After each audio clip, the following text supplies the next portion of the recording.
din sa iyong pag-ibig sa akin. Linisin mo sana ang aking karunungan at patawarin mo ang aking kasalanan. Ako'y kaawaan, o mahal kong Diyos, sangayon sa iyong kagandahang loob. Mga kasalanan ko'y iyong pawin, ayon din sa iyong pag-ibig sa akin. Sa ngalan ng Ama at ng Anak at ng Espiritu Santo. Amen. Sumainyo ang Panginoon. At sumaiyo rin. Mga kapatid, aminin po muna natin pagsisihan ng ating mga kasalanan upang tayo po'y maging marapat gumanap sa banal na pagdiriwang. Inaamin ko Sa makapangyarihang Diyos at sa inyo mga kapatid, na lubha akong nagkasala sa isip, sa salita at sa gawa, at sa aking pagkukulang. Kaya isinasamo ko sa mahal na Birheng Maria, sa lahat ng mga anghel at mga banal, at sa inyo mga kapatid, na ako'y panalangin sa Panginoong ating Diyos. Kaawaan tayo ng makapangyarihang Diyos, patawarin sa ating mga kasalanan, at patnubayan sa buhay na walang hanggan. Amen. Panginoon, kaawaan mo kami. Panginoon, kaawaan mo kami. Kristo, kaawaan mo kami. Kristo, kaawaan mo kami. Panginoon, kaawaan mo kami. Panginoon, kaawaan mo kami. Manalangin tayo. Ama naming makapangyarihan, ipagkaloob mong aming magampanan ang pagsasakasalukuyan ng pagpapakasakit ng aming poong mahal, upang kami pagindapating magkamit ng ibinungan nitong kapatawaran sa pamamagitan ni Hesukristo kasama ng Espiritu Santo magpasawalang hanggan. Amen. Magsiupo muna po ang lahat.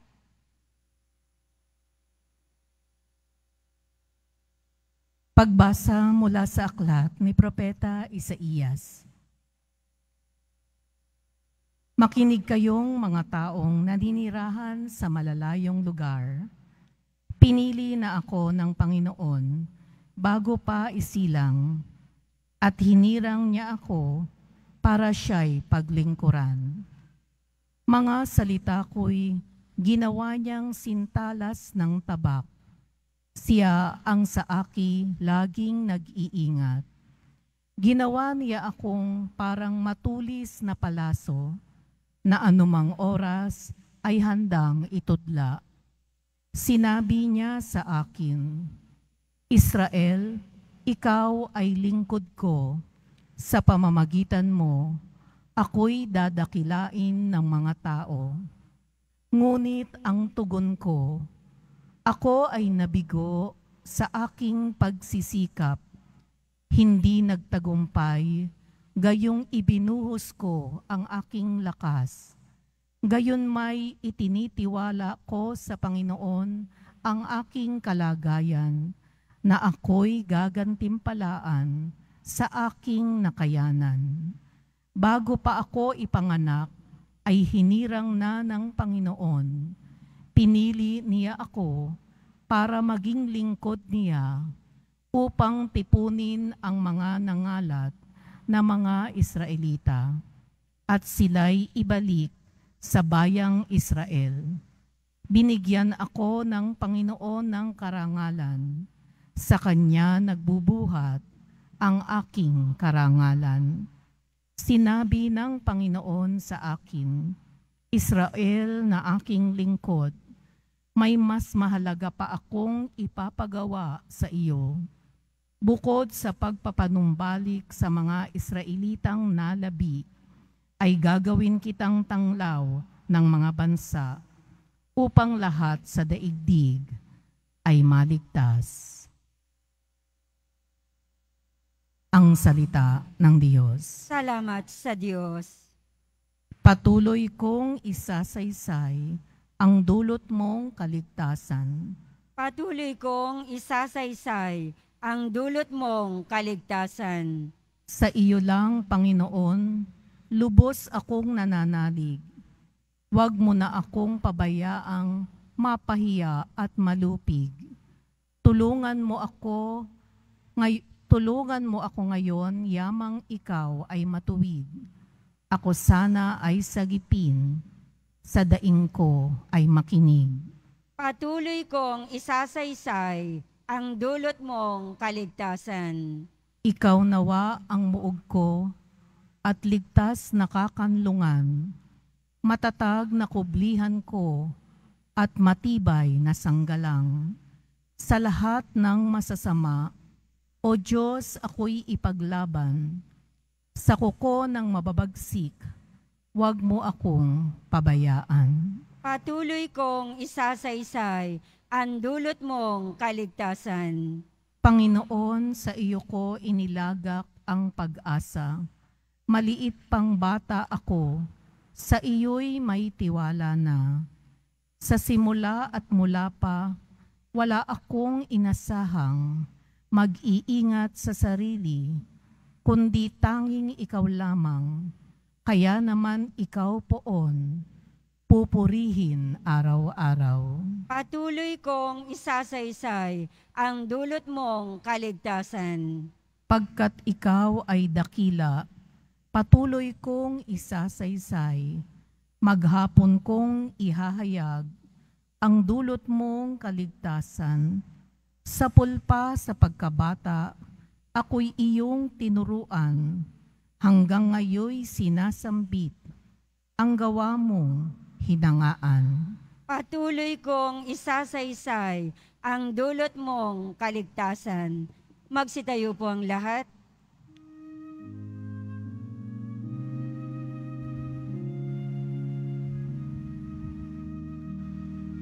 Nagpupuri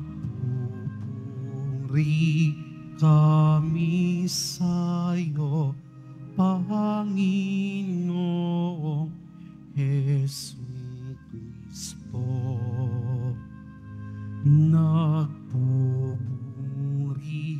kami sa'yo, Panginoong Jesucristo. Nagpupuri kami sa'yo, Hari naming Jesucristo. Masunurin kang kordero sa katubungsan ng tao, hain sa krus ang buhay mo. Nagpupuri kami sa'yo, Panginoong Jesucristo.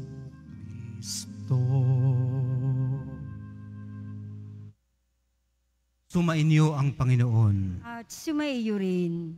Ang mabuting balita ng Panginoon ayon kay San Juan. Papuri sa iyo, Panginoon. Noong panahong yun, habang nakahilig kasama ng kanyang mga alagad, nagugulumihan ng sinabi ni Jesus, "Tandaan ninyo, ako'y ipagkakanulo ng isa sa inyo." Nagkatinginan ang mga alagad. Hindi nila alam kung sino ang kanyang tinutukoy. Ang alagad na minamahal ni Jesus ay nakahilig na kalapit niya. Kinalabit siya ni Simon Pedro at sinabi, "Itanong mo kung sino ang tinutukoy niya."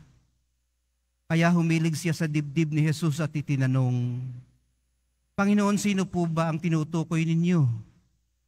Sumagot si Jesus, "Ang ipagsawsaw ko ng tinapay, siya na nga." At nang maisawsaw ang tinapay, ibinigay niya ito kay Judas na anak ni Simon Iscariote. Nang matanggap na ni Judas ang tinapay, si Satanas ay pumasok sa kaniya. Sinabi ni Jesus, gawin mo na ang gagawin mo.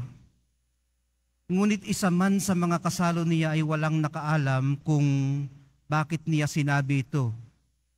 Sapagkat si Judas ang nag-iingat ng kanilang salapi, inakala nilang pinabibili siya ni Jesus ng kakailanganin sa pista o kaya'y pinapaglilimos sa mga dukha.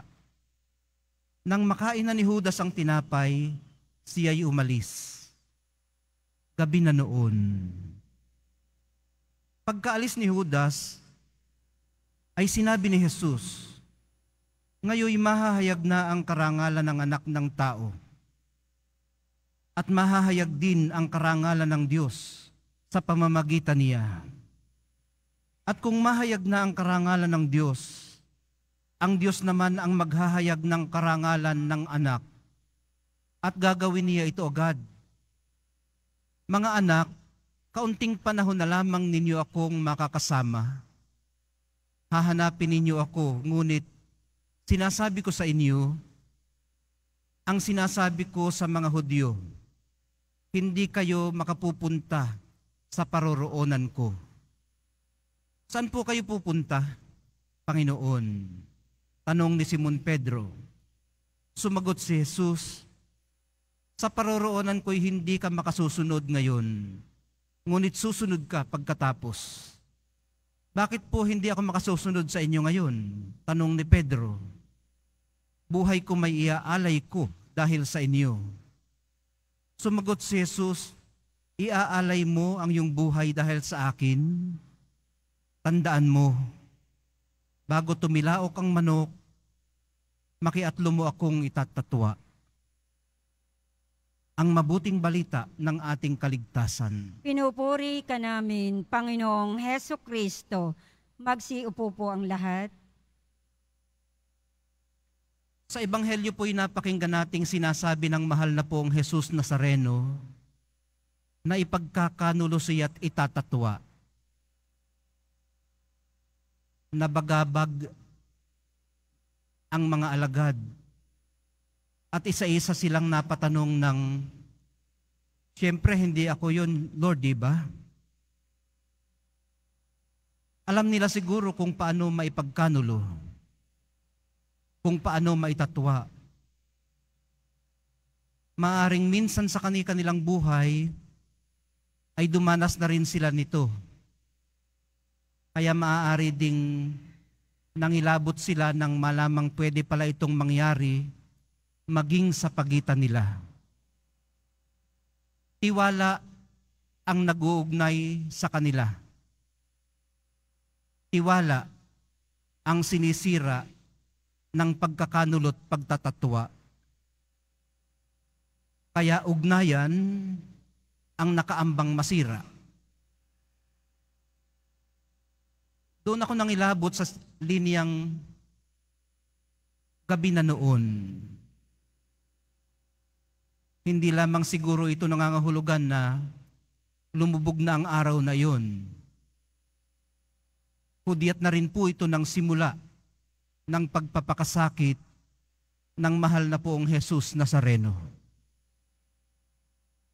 At some point, lahat po tayo'y nagkakanulo at nagtatatwa sa Kanya dahil lahat tayo'y nagkasala.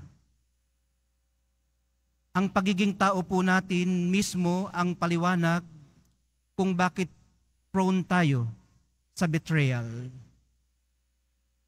We are simply not strong enough. Pero hindi naman po ito nangangahulugan na excuse na tayo para makagawa ng kasalanan at sasabihin o idadahilang nagagawa natin ito dahil tayo'y tao lamang. Lalo po natin siyang ipinagkakanulot itinatatwa sa tuwing gagamitin nating excuse ito.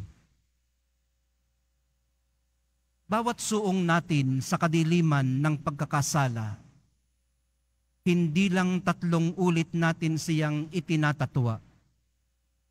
Paulit-ulit pa natin siyang ibinebenta sa halagang 30 pirasong pilak. hindi pala sapat ang pagiging sinsero para hindi magkasala. Hindi kasi lahat ng kasalanan ay dala ng malisya o pagiging ipokrito. Nagkakasala tayo dahil nga sa ating kahinaan. Pero ang pagkakanulo ay pagkakanulo. Ang pagtatatwa ay pagtatatwa. Ang kasalanan ay kasalanan. Nananatiling totoo ang kapahamakang kabuntot nito, kahit na ang pagkakasala natin ay dala ng kahinaan. Ang kaibahan po ni Pedro kay Judas ay may sinseridad siya. Si Judas ay wala. Hindi nga lang siya ganun kalakas para hindi niya itatwa ang kanyang kaibigan, si Pedro. Kay Judas, pera-pera lang. May presyo. 30 pirasong pilak para ipamigay ang kanilang kaibigan sa kanilang mga kaaway. Sadya, ginusto niya. Si Pedro, hindi niya ginusto. Mahina lang siya. Samantalang hindi naman tayo isasalba ng sinseridad sa pagkakasala, at least maririnig nating tumitilaok ang manok. Kung mananatili tayong sinsero, aaminin natin ang ating kasalanan. At mamamalaya nating tinitingnan pa rin tayo ng Panginoon nang walang paninisi o pagkondina, kundi ng buong pagmamahal. Kung may katuruan pong iniiwan sa atin ang mga pagbasa natin ngayon, minamahal kong mga kapatid, ay maaari pong ito, na tayo po ay mga loved sinners. Mahal po tayo ng Diyos, bagamat tayo ay makasalanan. Ang sinseridad natin ay kabutihan, ay mabuti.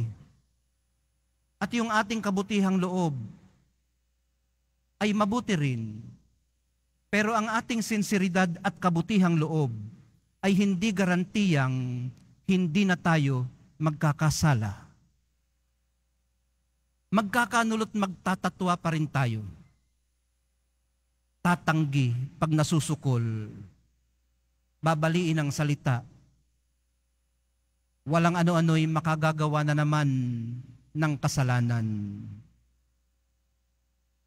Pero hindi pa rin niya tayo titingnan ng may disappointment o disapproval, gaya ng maaari nating ginagawa sa iba pag nagkakasala sila sa atin. Uunawain pa rin tayo ng Diyos at patuloy na yayakapin, mamahalin, at pagpapalain. Mahal na poong Jesus Nazareno, sinsero po kaming kinikilala ang inyong sakripisyo. Taos-puso po ang aming pasasalamat sa pagmamahal ninyong walang hanggan.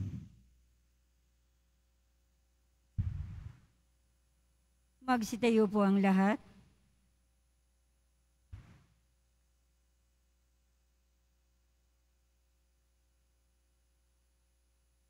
Kung mga kapatid, buong kababaang loob na idulog natin ang ating mga kahilingan sa Panginoon, habang laging inaalala ang paghihirap na kanyang tiniis para sa ating kaligtasan. Sa bawat panalangin ang atin pong itutugon, Panginoon, dinggin mo ang aming panalangin. Panginoon, dinggin mo ang aming panalangin. Ang mga ipinagkanulo ng kanilang mga kaibigan, naway hindi magkimkim ng hinanakit. Manalangin tayo. Panginoon, dinggin mo ang aming panalangin. Ang mga makasalanan, naway hindi panghinaan ng loob, bagkos maghangad ng kapatawaran sa pamamagitan ng sakramento ng pagkukumpisal. Manalangin tayo. Panginoon, dinggin mo ang aming panalangin. Ang mga nagdurusa naway magkaroon ng lakas upang tiisin ang kanilang mga pasanin sa buhay. Manalangin tayo. Panginoon, dinggin mo ang aming panalangin. Ang mga may sakit, naway iugnay ang kanilang paghihirap kay Kristo upang maranasan nila ang kapayapaan ng loob. Manalangin tayo. Panginoon, dinggin mo ang aming panalangin. Ama naming Diyos, sa iyong pagmamahal, ipinadala mo sa amin ang iyong bugtong na anak. Turuan mo kami na magsakripisyo din para sa aming kapwa. Hinihiling po namin ito sa pamamagitan ni Kristo na aming Panginoon. Amen. Magsiupo ang lahat.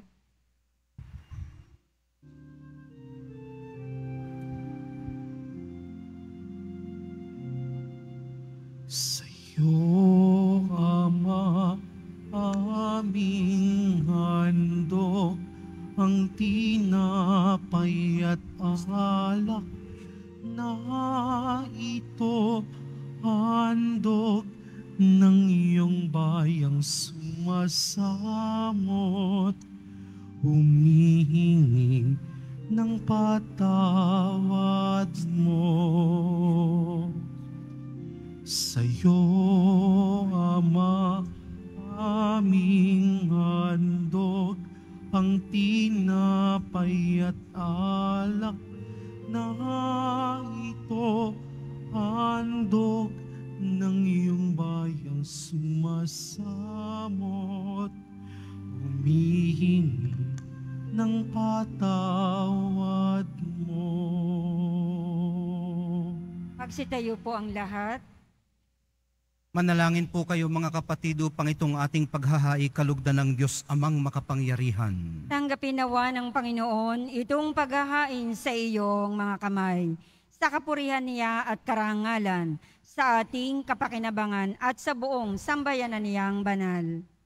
Ama naming lumikha, tunghayan mo ang mga alay ng iyong angkan, na niloob mong magsalo-salo sa paghahaing banal. Ipagkaloob mong ang kaganapan nito ay aming makamtan sa pamamagitan ni Hesukristo kasama ng Espiritu Santo magpasawalang hanggan. Amen. Sumainyo ang Panginoon. At sumaiyo rin. Itaas sa Diyos ang inyong puso at diwa. Itinaas na namin sa Panginoon. Pasalamatan natin ang Panginoong ating Diyos. Arapat na siya ay pasalamatan. Ama naming makapangyarihan, tunay ngang marapat na ikaw ay aming pasalamatan sa pamamagitan ni Hesukristo na aming Panginoon. Nababanaagan na namin ang pagdiriwang sa kanyang pagpapakasakit at pagkabuhay. Malulupig na ang dating pagsuway sa pag-ako sa kanyang kusang loob na katapatan at magaganap na ang pag-alala sa aming pag-anib sa iyong tinubos na angkan. Kaya kaisa ng mga anghel na nagsisiawit ng papuri sa iyo, nang walang humpay sa kalangitan, kami nagbubunyi sa iyong kadakilaan. Santo, Santo, Santo, Panginoong Diyos ng mga hukbo, napupuno ang langit at lupa ng kadakilaan mo, o sana sa kaitaasan. Pinagpalang na paririto sa ngalan ng Panginoon, o sana sa kaitaasan. Magsilud po ang lahat.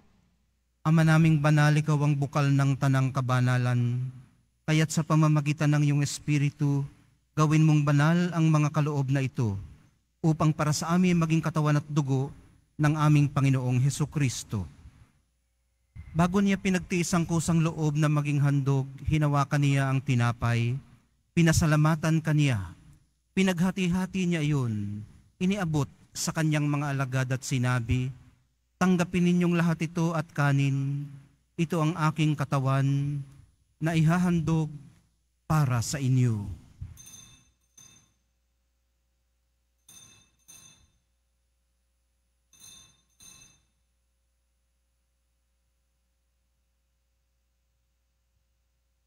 Gayon din naman noong matapos ang hapunan, hinawakan niya ang kalis. Muli kanyang pinasalamatan. Iniabot niya ang kalis sa kanyang mga alagad at sinabi, "Tanggapin ninyong lahat ito at inumin.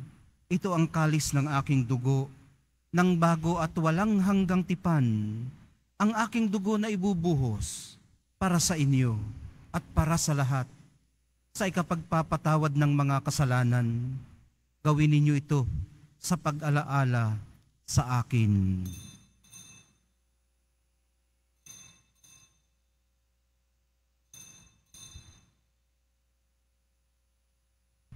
Magsitayo po ang lahat. Ipagbunyi natin ang misteryo ng pananampalataya. Si Kristo ay namatay, si Kristo ay nabuhay, si Kristo ay babalik sa wakas ng panahon. Ama, ginagawa namin ngayon ang pag-alala sa pagkamatay at muling pagkabuhay ng iyong anak. Kaya't iniaalay namin sa iyo ang tinapay na nagbibigay buhay at ang kalis na nagkakaloob ng kaligtasan. Kami nagpapasalamat dahil kami iyong minarapat na tumayo sa harap mo para maglingkod sa iyo. Isinasamo namin kaming magsasalo-salo sa katawan at dugo ni Kristo ay mabuklod sa pagkakaisa sa pamamagitan ng Espiritu Santo. Ama, lingapin mo ang iyong simbahang laganap sa buong daigdig. Puspusin mo kami sa pag-ibig, kaisa ni Francisco na aming Papa at ni Jose na aming Obispot ng Tanang Kaparian.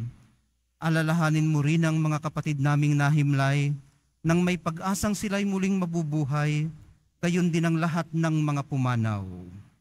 Kaawaan mo sila at patuloyin sa iyong kaliwanagan. Kaawaan mo at pagindapatin kaming lahat na makasalo sa iyong buhay na walang wakas. Kaisa ng mahal na Birheng Maria na ina ng Diyos, ng kabiyak ng puso niyang si San Jose, kaisa ng mga apostol, ni San Juan Bautista at ng lahat ng mga banal na namuhay dito sa daigdig ng kalugod-lugod sa iyo.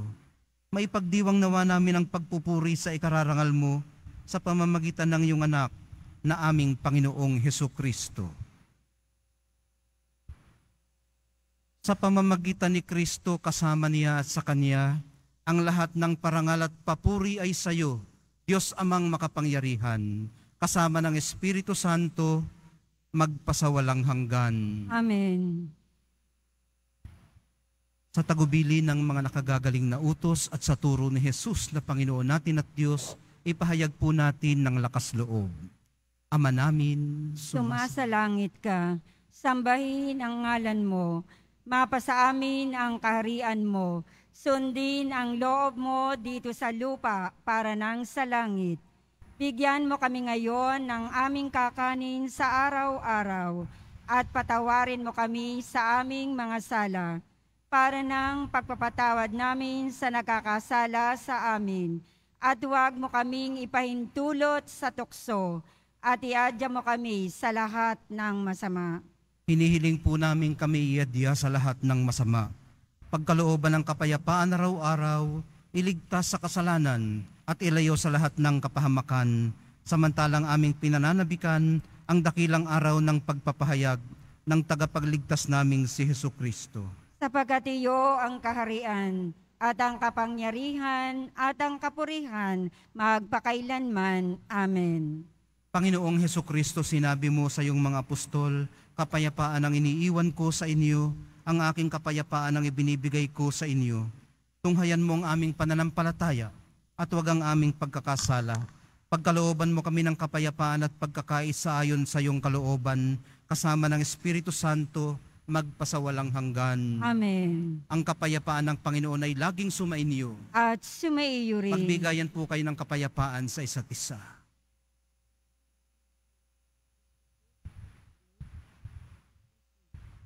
Kordero ng Diyos na nag-aalis ng mga kasalanan ng sanlibutan, maawa ka sa amin.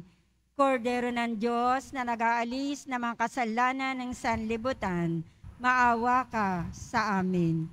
Kordero ng Diyos na nag-aalis ng mga kasalanan ng sanlibutan, ipagkaloob mo sa amin ang kapayapaan. Magsilod po ang lahat. Ito ang kordero ng Diyos. Ito ang nag-aalis ng kasalanan ng sanlibutan. Mapapalad ang mga inaanyayahan sa kanyang piging. Panginoon, hindi ako karapat-dapat na magpatuloy sa iyo, ngunit sa isang salita mo lamang ay gagaling na ako.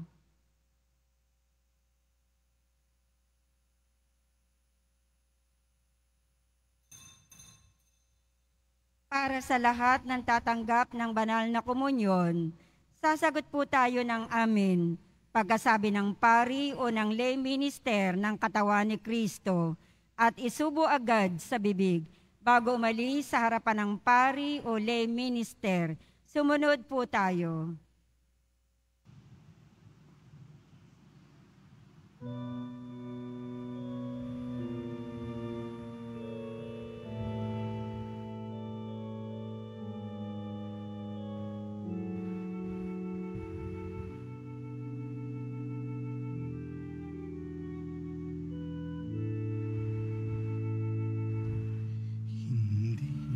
Sa langit mo, pangako sa akin, ako'y naakit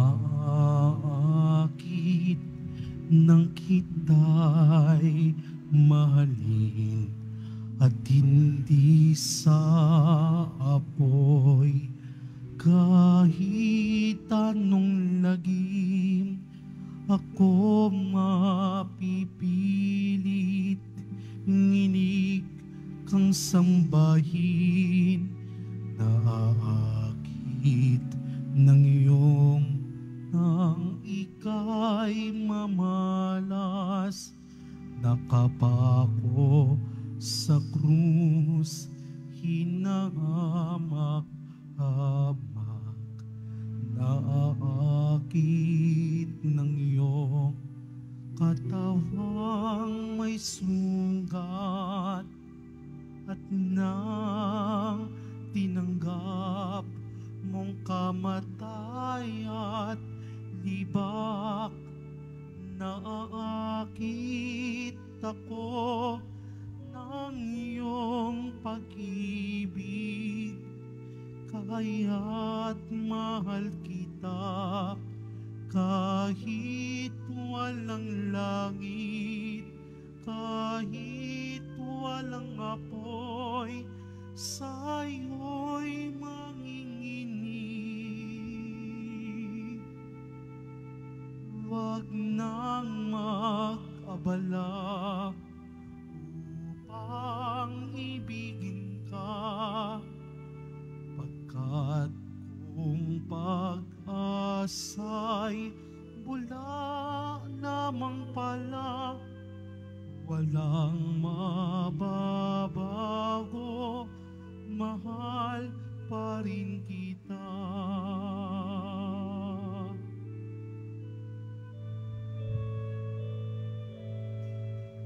Nakakit ako ng ika'y mamalas, nakapako sa krus, hinahamak-hamak, naakit ng iyong katawang may sugat at nang tinanggap mong kamatay at libak, naakit ako ng iyong pag-ibig, kaya't mahal kita kahit walang langit, kahit walang apoy, sa'yo'y manginginig.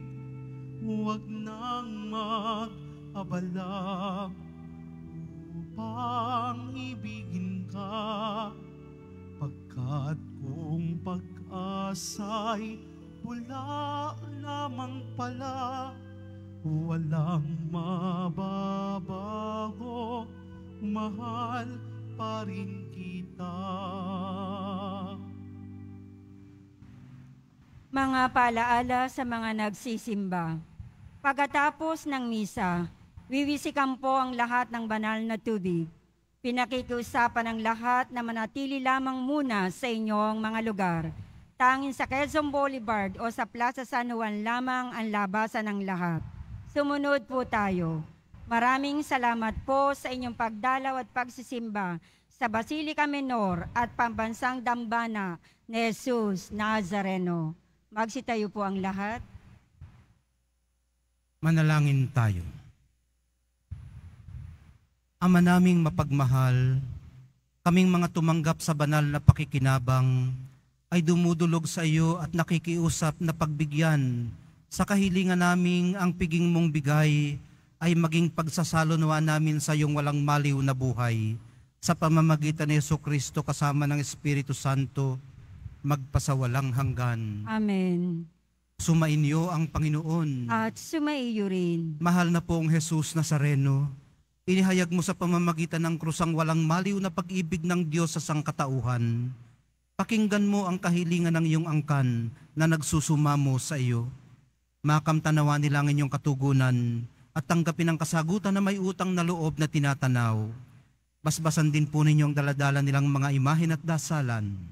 Sa pamamagitan ng bendisyon na ito, naway maalala nila ang mga pangako nila noon sa binyag na ikaw ang kanilang iibigin at paglilingkuran bilang Panginoon, magpasawalang hanggan. Amen. At pagpalain kayong lahat at ang inyong pamilya at mga komunidad ng makapangyarihang Diyos, Ama, Anak, at Espiritu Santo. Amen. Pumayo kayong taglay ang kapayapaan ng Poong Jesus Nazareno.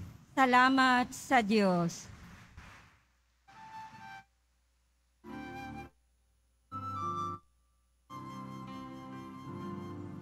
Nuestro Padre Jesus Nazareno, sinasamba ka namin,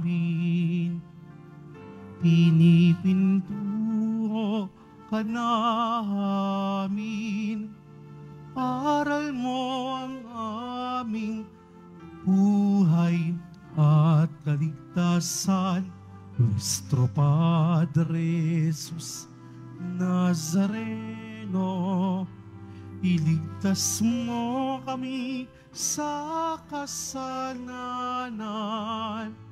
Ang krus mo kinamatayan ay sagisag ng aming kaligtasan. Nuestro Padre Jesus Nazareno, dinarangal ka na amin. Nuestro Padre Jesus Nazareno, ninulwalhati ka namin. Nuestro Padre Jesus Nazareno, dinarangal ka na amin. Nuestro Padre Jesus Nazareno, ninulwalhati ka namin.